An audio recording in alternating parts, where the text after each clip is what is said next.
श्री राधे और हरि बोल। हरि व्यापक सर्वत्र समाना। किसने कहा ये? ध्रुव जी की मां ने। जब ध्रुव जी को उनकी सौतेली माता ने कहा कि जा तपस्या कर और मेरे गर्भ से जन्म ले, तब जाकर तू इस गद्दी पर बैठने का योग्य होगा। तब ध्रुव जी की माता कहती है, हरि व्यापक सर्वत्र समाना, प्रेम ते प्रकट होए मैं जाना। हरि व्यापक सर्वत्र समाना, प्रेम ते प्रकट होई मैं जाना। प्रभु हर जगह हैं और प्रेम से प्रकट होते हैं, ये मैं जानू। अगर नहीं होंगे तो मेरे पास आना। और ध्रुव जी चल दिए। ध्रुव जी चले, तपस्या की और ध्रुव जी को प्रभु के दर्शन हुए। ध्रुव जी ने स्तुति की, योन्ता प्रविश्य मम वाचमिमां प्रसूप्तां संजीवयत्यखिल शक्तिधरा स्वधाम्ना। इस प्रकार ध्रुव जी ने स्तुति की भगवान की और ध्रुव जी को प्रभु ने कहा, जाओ बेटा 5000 वर्ष तक राज्य करो और उसके बाद मेरे धाम को प्रस्थान करना। और आज भी ध्रुव जी ध्रुव तारा बनकर आसमान में चमक रहे हैं। अब ध्रुव जी के आगे वंश में आगे चलकर राजा अंग हुए। बहुत बड़े धर्मार्थ राजा थे अंग। फिर हुए बैन। बैन एकदम नास्तिक। बैन ने सभी चीजों पर प्रतिबंध लगा दिया कि न होतव्यम, न अष्टतव्यम, न दातव्यम, न ब्राह्मण को कोई देगा, न पूजा होगी, न पाठ होगा, न यज्ञ होगा। और इसका कहना था सभी देवी देवता राजा में ही हैं, इसलिए तुम मुझे पूजो। कौन? बैन का कहना था, जो ध्रुव के वंश में आगे चले। तो ये देखकर संतों को क्रोध आया। संतों के क्रोध और संतों के श्राप से इसके शरीर का मंथन किया, इसको मृत्यु हो गई इसकी। और संतों ने इसके शरीर का मंथन किया और वहां से प्रकट हुए पृथु। बोल पृथु भगवान की जय। पृथु भगवान बड़े धर्मार्थ हुए। इनके राज्य में बहुत यज्ञ हुए, सभी पुण्य कार्य हुए। तो एक बार फिर आगे चलकर इन्हीं के वंश में प्राचीन वर्ही हुए। ये क्या थे? धर्मार्थ थे, यज्ञ करवाते थे। परंतु ये यज्ञ करवाते थे तो यज्ञ में ये पशुओं की बलि करते थे और कोई गलत वो नहीं था इनके अंदर। बड़े धर्मार्थ थे, संतों को भोजन करवाते, उनका आशीर्वाद ग्रहण करते, सेवा करते थे संतों की। परंतु गलत बात ये थी, ये जब भी यज्ञ करवाते तो अनेक प्रकार के पशुओं की बलि देते थे। और हमारे शास्त्रों में आचार्यों ने वर्णन किया है कि बलि पशुओं की नहीं होनी चाहिए। इसके लिए अनेक प्रकार के वो बताए हैं आचार्यों ने। नींबू, त्रिफल और अनेक प्रकार के, इनको तोड़ो और बलि होगी। कद्दू हो गया, ये भी बलि का रूप है, परंतु पशुओं की बलि मत दो। तो यह देखकर नारद जी एक दिन प्रकट हुए और कहा, प्राचीन वर्गी ने प्रणाम किया कि आइए नारद जी, कैसा आना हुआ? तो नारद जी कहते हैं कि बेटा यज्ञ करवा रहे हो, अच्छी बात है, परंतु एक बार वहां देखो। अब प्राचीन वर्ही ने ऊपर देखा तो प्राचीन वर्ही क्या देखता है कि बहुत जितने जानवरों की उसने बलि दी वो सब प्राचीन वर्ही को घूर रहे हैं। अब प्राचीन वर्ही डर गया, कहता है नारद जी कौन है और ये मुझे ऐसे क्यों देख रहे हैं? नारद जी कहते हैं कि बेटा ये वही पशु हैं जिनकी तू बलि दे रहा है, तो ये मुझे घूर क्यों रहे हैं? ये कह रहे हैं कि एक बार तू ऊपर आ जा तो तुझे हम यहां बताएंगे। तो अब प्राचीन वर्ही डर गया तो कहता है कि नारद जी कुछ बताइए, उपाय बताइए। अब यज्ञ भी होगा ही, बलि मुझे देनी ही पड़ेगी, तभी प्रसन्न होंगे। तब नारद जी ने एक उपाख्यान बताया। क्या बताया? पुरंजन, पुरंजन की कथा सुनाई। पुरंजनो उपाख्यान के माध्यम से प्राचीन वरही को। एक बार दो मित्र थे, एक था पुरंजन और एक था अभिज्ञात। तो दोनों मित्र आराम से बैठे थे, एक ही साथ रहते थे, घूमते थे, मौज अपने ही मस्ती में रहते थे। तो एक बार पुरंजन कहता है जीव अभिज्ञात से कि देखो भैया, बहुत समय हो गया, हम एक ही जगह पर बैठे हैं, चलो घूम आए। एक गांव में रहते थे दोनों। तो अभिज्ञात ने कहा कि नहीं, मैं तो नहीं जाऊंगा, तुम्हें जाना है तो चले जाओ। तो पुरंजन ने कहा ठीक है, मैं चलता हूं और जल्द ही आऊंगा। और पुरंजन चल दिया।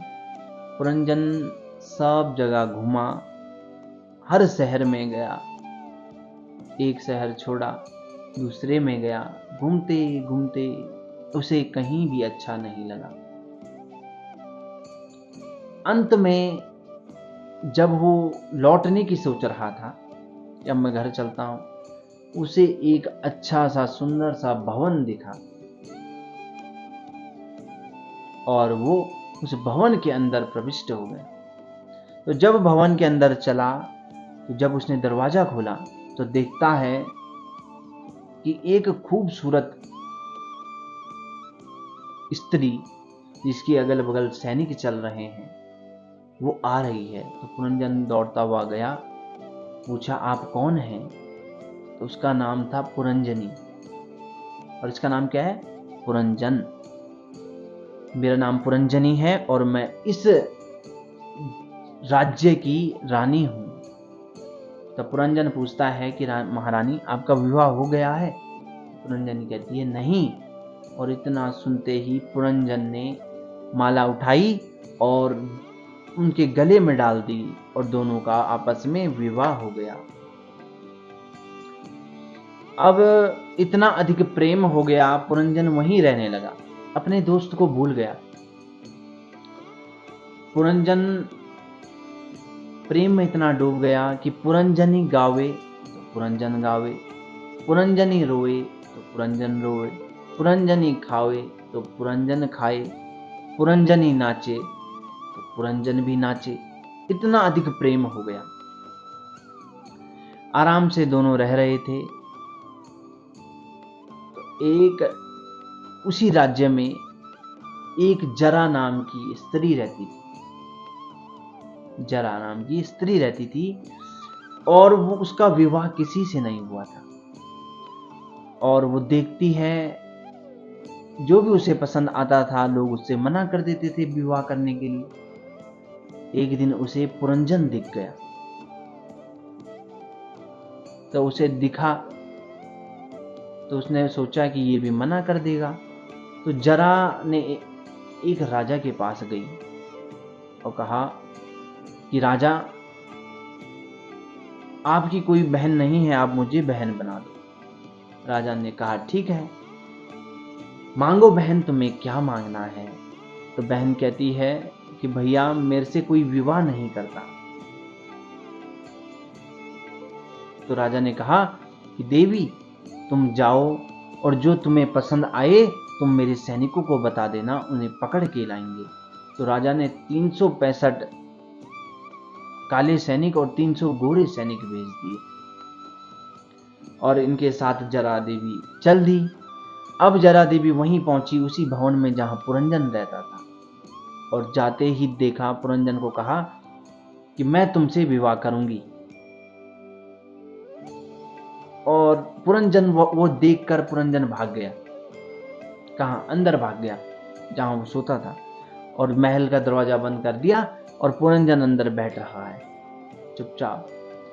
परंतु जरा देवी के सैनिक बहुत थे, वो अंदर उसी कमरे में घुस गई और उनके सैनिकों ने उसको पकड़ दिया, पुरंजन को, और खींचते हुए बाहर ला रहे हैं। अब पुरंजन रो रहा है कि मेरी पुरंजनी क्या सोचेगी, उसका क्या होगा।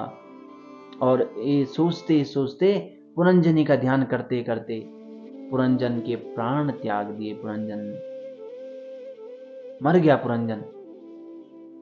और हमारे शास्त्रों में बताया गया है कि मरते समय आप जिस भी चीज का चिंतन करोगे अगला जन्म उसी के रूप में प्राप्त होगा। अब ये स्त्री रूप को सोचकर मरा था, अब अगला जन्म इसे स्त्री का मिल गया और यह एक राज्य में एक राजा की पत्नी बन गई। कौन? पुरंजन ही। पुरंजन, उसका दूसरा जन्म भी हो गया। अब वो राजा की पत्नी बन गया और एक दिन क्या हुआ, राजा मर गया। उस राज्य की प्रथा थी कि जब पति मरेगा तो जो पत्नी है वो सती हो जाएगी। सती का अर्थ है कि राजा के साथ ही मरना पड़ेगा। तो जब उस राजा को जलाने के लिए ले गए तो पुरंजन भी खड़ा था। पुरंजन तो उसकी पत्नी थी, रो रही है, पुरंजन रो रहा है और सती होने जा ही रहा था। तो इधर अभिज्ञात को याद आया कि मेरा मित्र है पुरंजन, वो घूमने गया था, अभी तक वापस नहीं आया, चलो उसको ढूंढ के आते हैं। तो जीवात जब अभिज्ञात वहां पे पहुंचा तो उसने देखा कि पुरंजन तो सती होने जा रहा है, तो हंसने लगा, अरे पुरंजन। तो पुरंजन स्त्री भेष में देखता है कि ये पराया मर्द कौन मुझे चिल्ला रहा है। तो अभिज्ञात कहता है मैं तुम्हारा मित्र हूं। तो पुरंजन क्या कह रहा है, अरे कैसी बात कर रहे हो, मैं यहाँ अपने पति के साथ सती होने जा रही हूँ, पराये मर्द पे आज तक देखा नहीं और तुम कहते हो मैं तुम्हारा मित्र हूं। तब अभिज्ञात ने समझाया कि पुरंजन, तुम पुरंजन ये नहीं याद करो कि हम दो मित्र बैठे थे, तुमने कहा था मैं घूम के आता हूं। तब पुरंजन को याद आया और वह फिर से दोनों मित्र वापस चल दिए अपने ही गांव। कथा समझ आई? नारद जी ने कहा, प्राचीन वरी कथा समझ आई? तो प्राचीन वरी कहता है 1% भी नहीं आई। वैसी ही आप लोगों को भी कथा समझ नहीं आई होगी। अब मैं समझाता हूं। जो पुरंजन है वो है जीव आत्मा, मतलब हम जीव आत्मा। जो हमारे अंदर की आत्मा है वो जीव आत्मा कहलाती है। और जो अभिज्ञात है वो है परमात्मा। जीव आत्मा और परमात्मा दो मित्र थे। कौन? पुरंजन और अभिज्ञात। ये दोनों बैठे थे। जो हमारे अंदर की आत्मा है ना, ये जो प्रभु परमात्मा है उसकी मित्र है। ये शरीर नहीं, केवल आत्मा। तो हमारी आत्मा, जीवात्मा और परमात्मा बैठे थे। अब जो जीवात्मा है वो थोड़ा चंचल है और जो परमात्मा है वो परमात्मा है, उन्हें पता है। तो जीवात्मा ने कहा कि मैं घूमने जाता हूं, तुम भी चलोगे? अब परमात्मा तो ठहर गए वहीं उसी गांव में कि नहीं, मैं तो कहीं नहीं जाऊंगा। और जीवात्मा चल दिया भ्रमण पे। चलते चलते उसे कोई भी राज्य पसंद नहीं आया। अंत में एक राज्य महल पसंद आ गया। वो राजमहल क्या है? हमारा शरीर है। जिसके अंदर वो प्रविष्ट हुआ ना, वो शरीर था। अब पुरंजन इस शरीर में आ गया। अब इस शरीर के अंदर उसे एक रानी दिखी। वो कौन है? वो हमारी बुद्धि है। कौन है? हमारी बुद्धि और मति एक ही है। अब जो हमारी बुद्धि कहती है हम वही करते हैं ना। अब बुद्धि कहेगी कि इसने मुझे कुछ कहा तो रोना है तो रो, इसने कहा कुछ क्रोध करो तो क्रोध करो। बुद्धि कहती है कि इसने जोक मारा है, चुटकुला मारा है, हंसना है, हंसो। तो पुरंजन ने जो अपनी बुद्धि थी उससे विवाह कर दिया। अब इसके सैनिक थे, किसके? उसी बुद्धि के सैनिक। कौन? ये हाथ, 5 सैनिक ये थे, 5 ये थे, पांव थे। और उसी रानी के साथ एक सेनापति था। कौन? हमारा दिमाग, सेनापति था। ठीक है। अब जो वो दूसरी स्त्री थी जरा देवी, जिसके साथ कोई विवाह नहीं करता था, वो कौन है? बुढ़ापा। जरा देवी एक बुढ़ापा है, कौन चाहता है कि मुझे बुढ़ापा आ जाए मेरे पास? चाहता है कोई? कोई नहीं। तो जरा देवी ने राजा के पास गई, एक राजा के पास गई कि राजा, मुझसे कोई विवाह नहीं करता। तो राजा ने 365 गोरे और 300 काले सैनिक भेजे। वो कौन है? वो काले तो रात्रि है और दिन, गोरे दिन है, 365। अब जब ये जरा देवी सैनिकों के साथ गई, कभी रात्रि में, दिन में, और उस पुरंजन के शरीर पे, उसके महल पे कब्जा कर दिया। शरीर था ना, कब्जा हो गया।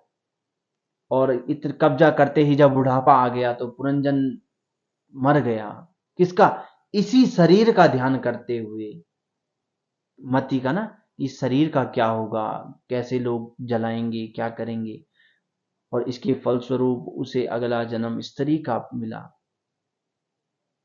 यही चक्र चलता है।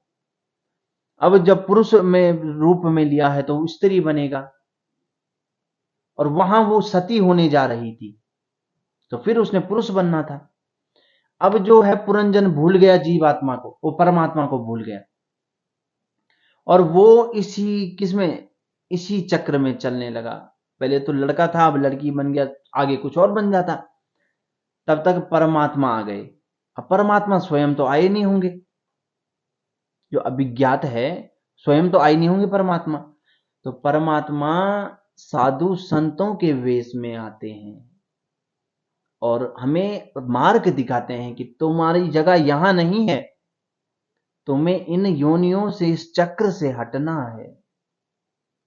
इस प्रकार फिर परमात्मा जीवात्मा को अपने साथ ले चलते हैं। अब देखो, 84 लाख योनियां हैं, ठीक है।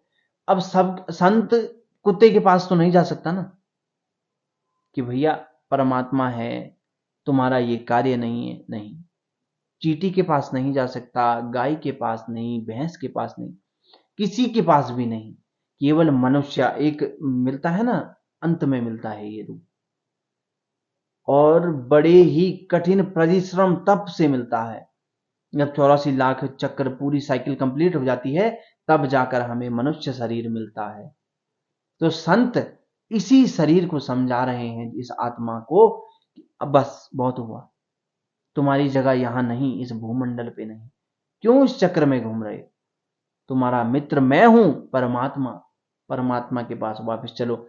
तब कुछ 100 में से 5-10% लोग यह समझ पाते हैं, परमात्मा को मानने लगते हैं, सब त्याग देते हैं।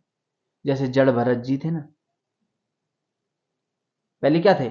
भरत थे, और बहुत बड़े संत थे, जंगल में गए, उनका मोह एक हिरन से हुआ, हिरन के बच्चे से। हिरन छोड़कर चला गया, इन्होंने प्राण त्याग दे। अब प्राण त्यागते हुए एक हिरन के बच्चे के, उसमें किसमें, मोह में प्राण त्यागा, फल स्वरूप हिरन बनना पड़ा। परंतु तप बहुत कठिन ज्यादा था, तो इनको पुनर्जन्म की जो बात है वो याद रही। तो उन्होंने जैसे कैसे वो हिरन का जो शरीर था वो भी त्याग दिया। इसके पश्चात जो तीसरा जन्म मिला, इन्हें ब्राह्मण के घर में मिला, जड़ भरत जी को, वहां इनका नाम पड़ा जड़ भरत। तो इसी प्रकार उनका तो तप था, तब समझ आया कि हिरन के भेष में भी उन्हें याद रहा। तीसरे पीढ़ी जब जन्म हुआ तो उसमें भी याद रहा कि मैं ऐसा था, अब ये गलती नहीं करूंगा। तो फिर उस जब जड़ भरत नाम रखा ना, वो बहुत टैलेंटेड थे, उन्होंने जानबूझकर ये कार्य किया कि पिताजी ने कहा कि ये याद करो, परंतु वो उस समय चींटियां गिन रहे थे कि पिताजी, पिताजी ने कहा कि ये मुझे याद कर कर सुनाओ। तो पिताजी पूछते हैं थोड़ी देर में कि बेटा कर दिया? तो कहता है हाँ जी, सुनाओ। तो जड़ भरत भरत कहते हैं कि पिताजी, इसमें 1,88,901 चींटियां गई इस गड्ढे में। चींटी भी चल रही थी उधर से। तो अब ब्राह्मण घर में जन्म लिया, तो भरत जी के पिताजी को क्रोध आया और कहा कि आज से तेरा नाम जड़ भरत है, और उसे पागल की उपाधि दे दी। और भरत जी यही चाहते थे कि कोई उनसे विवाह न करे, वो किसी के मोह में न रहे। अंत में उन्होंने राजा रघुगण को भी ज्ञान दिया और उन्हीं के साथ परम धाम को प्राप्त हो गए। इसी प्रकार नारद जी ने प्राचीन वरीहि को समझाया, प्राचीन वरीहि समझ गए और पशुओं की बलि देना बंद कर दिया। और उसके बाद नारियल और नींबू की बलि देना प्रारंभ कर दिया और त्याग दिया सब कुछ मोह। बोलो श्री राधे, हरि बोल।